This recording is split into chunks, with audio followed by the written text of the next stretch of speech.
Hey guys, Brian Klock. It's a completely overcast fall day here in South Dakota. And the last time we did left when we walked in the door. Today we're gonna do right. It's part 2 of the talk tour, shop tour, whatever you wanna call this thing. So come on in. To the right, we're going to the right. This is a whole lot of Rowe FXR going on here.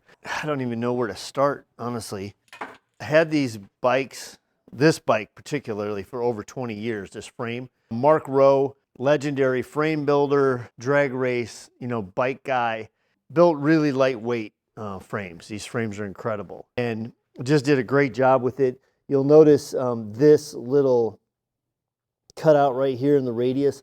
That's kind of one of his key features. You can see it on the painted version or the steel version here. This one has a regular FXR frame. Mark Rowe in his later years was famous for this frame, which I lost the caps for. I don't have the caps for this. So if you're holding a set of Mark Rowe FXR swing arm caps, I could use them. He also has another version of it that has like a kind of a girded brace on it. This particular bike was the FXR Friends Throwdown, and that started out with Paul Yaffe, Jason Mook, talking some smack on Instagram, and I just jumped in the middle of the conversation and said, I want to play too. I want to build an FXR too. And they said, okay, well, let's do it. I said, okay, let's call it the FXR Friends Throwdown. And so that was 2021, I guess it would have been. And we started this whole project. And then what we did was we rode all the bikes to Arizona Bike Week in April of 2022. This particular bike, because I had the frame sitting around for 20 some years, when Kargo was born, I sold the bike to John Christner with this motor, frame, and a couple of spoked wheels. John said, okay, well, here's the deal. I'll give you the money because Kargo just got born. Then one day you're going to build it for me. Well, that one day came 2 years later or a year later when we started the FXR Friends Throwdown, culminated in year 2. John has asked now that this be painted like his 2020 Jeep. So it'll be red with flames. It'll still be here in Klock Werks because at that event, he gifted it to Kargo. So Kargo at the age of 1.5, that's right, a year and a half, had his first FXR. Most people buy them like Shelton on the other side of the camera there and work on them forever. And it's a lifelong project. He just gets this killer one handed to him that these guys all built thanks to John Christner. So thank you for that, John. We're excited to be the caretaker of this bike.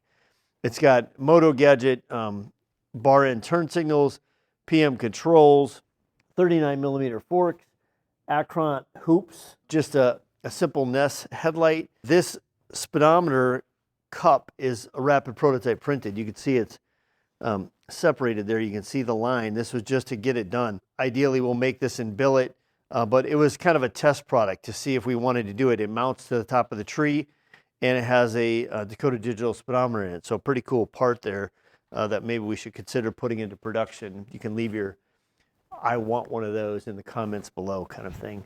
Mikuni 42 millimeter carburetor. This motor is a combination of STD parts that was eventually rebuilt by my mentor, John Patton, in the Quigley Motor Works dyno section of our shop back in the day, and turned out great.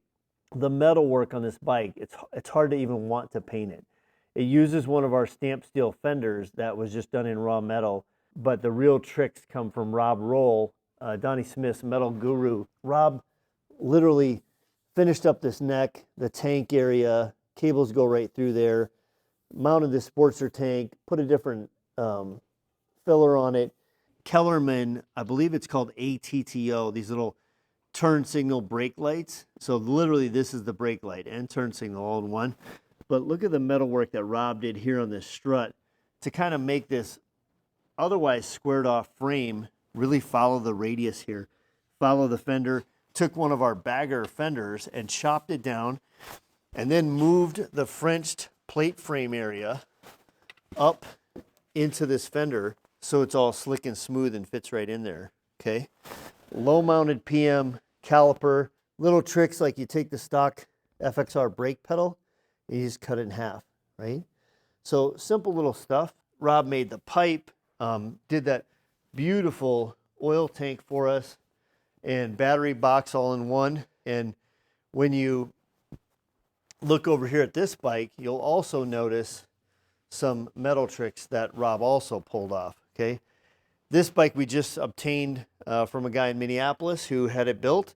It was painted by Lenny Schwartz, who does all of Donnie Smith's custom painting, or a bunch of it. And really super cool bike. So there was some talk about us just getting this, some talk about us selling this. So if you really want a Rowe FXR frame, put that in the comments below too. I don't know if it'll ever happen, but you know, sometimes it's just kind of cool to have two Rowe FXRs. You tell your buddy, hey, let's go get a cheeseburger. Let's ride our Rowe FXRs. I don't have one. Okay, well, I have two. Let's take these. This little guy right here was the Drag Specialties catalog bike built by Kim Suter. It's a rigid Sportster. It originally had a 100-inch S&S motor in it. Super huge motor to be in a little tiny Sportster like this, and especially in a rigid. Never ever got ridden. The bike was rolled around, taken to shows. Nobody ever did anything with it. I can get out here where you can get a little more light on it. But what we did was, we are building a 100-inch Bule S1 drag bike with our friends from A&A Cycle in Watertown, who are the Bule little drag crew. I don't know how else to say it. They got Bule Cyclones, Bule S2s, Bule S1s. They're drag racing all these Bules up there. And I saw it and I said, man, I'll never get to this project, but I'd love to hand it off. So I handed it off to them. They took the original Bule S1 motor, put it in here. We chromed the rocker boxes, chromed the cam cover, some stuff to give it that chopper feel. They took that 100-inch S&S motor, put it in that drag Bule, which we'll show you on a whole nother later video, but pretty cool project. They've been really ripping with that thing towards the end of the summer, and there'll be a lot more to come for that in 2024. Kim Suter and those guys did a great job. Rigid frame, fabricated the battery box. We made these Bassani pipes fit, just a little Drag Specialties air cleaner, all of it in keeping with the theme of just a small, tiny, compacted little bobber, right? And when you look at the stuff at Klock Werks, most of it's not for sale. I see someone hung a tag on this, so you potentially could buy this. Where did I just see that? 13.2. So if you're interested, it might still be here, might not still be here. I don't know when you're looking at this, but if you see it and you want to buy a cool little piece of Drag Specialties motorcycle history, $13,200, it can be yours, I guess. How I know. My wife might have priced that.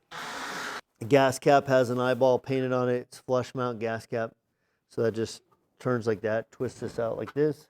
So when you put it in and when you clock it, the art all lines up. See that?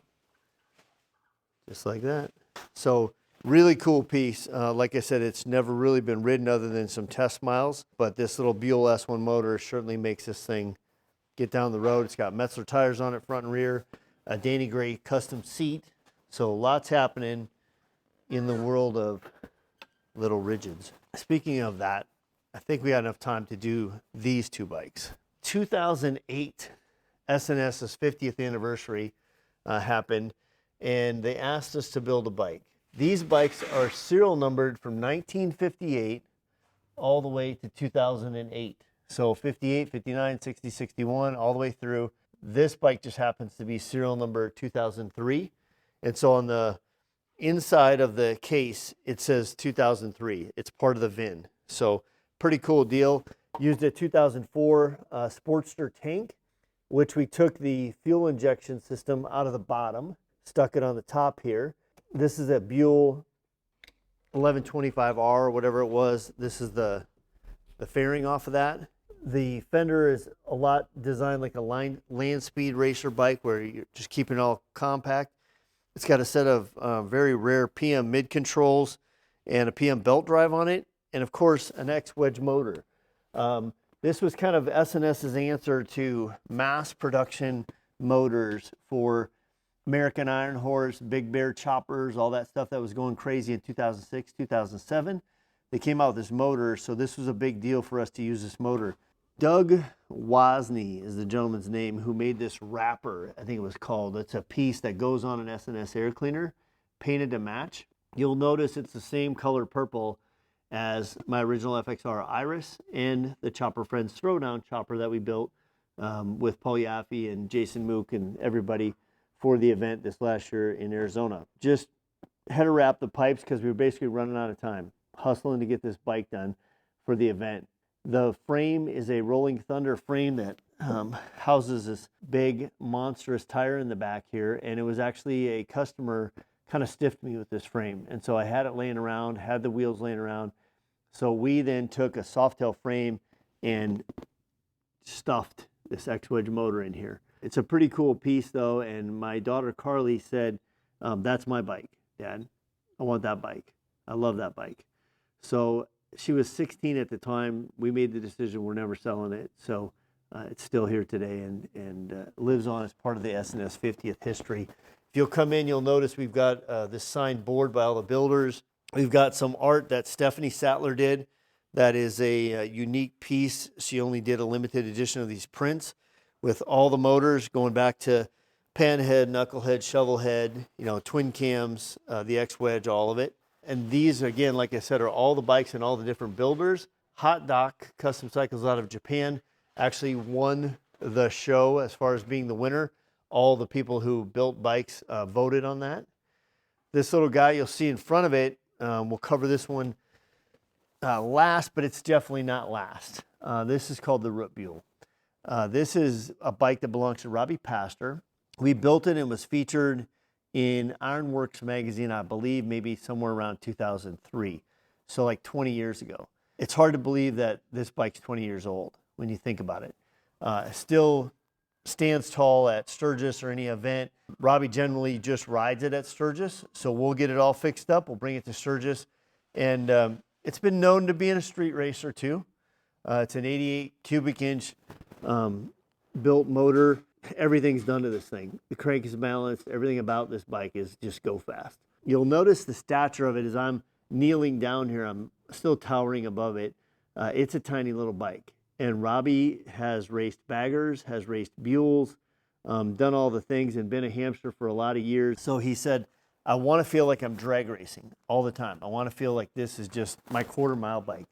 So I'm going to show you, I'm 6 foot tall, and when you sit on this bike, it's nice and small, right? But here's the trick. Getting your feet back here is a little bit of a chore. And if I'm wearing cowboy boots or something and I lean over to take a curve, you can see how quickly my foot's going to be on the ground, okay? Robbie's a tiny little guy. He can lay on this thing, hunker in here, and put a hurt on a lot of people in the quarter of a mile. It's pretty fun because it's a Buell motor. It's Buell stock forks, thus the name the Root Buell. All this paint work was done by Tex McDormand from Tex Effects down in Sanger, Texas. The gold leaf, the Root Buell, the vintage kind of funny car look to the logo, the oil tank painted like a root beer barrel. It's a redneck. Vince Dowell was the guy's name who started Redneck Engineering. It's a Redneck Engineering frame. It's been heavily modified with all the little gussets that we water jet out and stuff. People really want us to make these exhausts. There's one on each side, much reminiscent of like a NASCAR car or something that would slide under the side of it. Plenty loud, makes great power. Kendall Johnson Velocity Stack, throwing out a lot of names that people probably aren't going to recognize, but it's a very historical bike, and when you think that it's 20 years old, it's a really big deal. You look at the license plate on it, and it kind of sums up everything. It simply says 1, 2, 3, go. This bike was built to drag race. There's no speedometer on it. It does have an autometer tack built into the tank here. You can see in this little indent. Ken Chenoweth, Dan Cheeseman, Joe Milkey, everybody teamed up to throw their ideas out on this thing. And Robbie was very patient. This bike was built, put together, primered, taken back apart. We changed some things. He would come down once in a while from Minneapolis and just collaborate with us.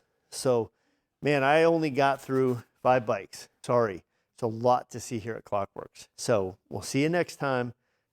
Stay tuned.